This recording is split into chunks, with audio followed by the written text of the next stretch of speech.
Okay guys, ni job pertama kita, Shah Alam ke Puchong Kita tengok location pick up berapa jauh. 4 minit 1.4 kilo daripada tempat aku sekarang ke tempat pick up. Okay, let's go. Okay guys, dah sampai di tempat pick up Besar baik rumah.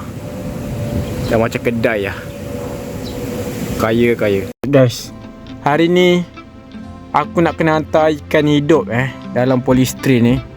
Tapi orang gaji tu cakap ada masalah sikit polystyrene ni ada bocor sikit kat tepi tu. Aduh, patut tangan aku bawa ikan ni masa angkat ni. Dah lah berat. Selamatlah ada plastik hitam ni dia bagi. Ni pun ada problem juga Rumah besar bagi aku polystyrene bocor Aku tak tahu ikan apa dalam ni. Tak apa, hantar dulu. Let's go.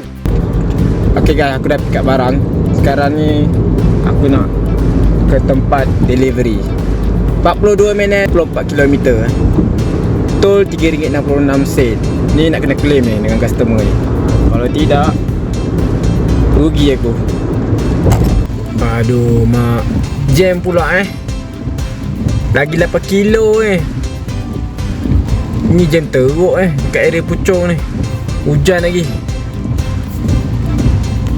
Memang nak tidur aku kalau drive macam ni. Okay guys, aku dah sampai tempat delivery Jom kita hantar barang kita. Okay, dah hantar. Arrive. Just drop off now. Take photo. Okay, dah hantar, dah settle. Confirm delivery.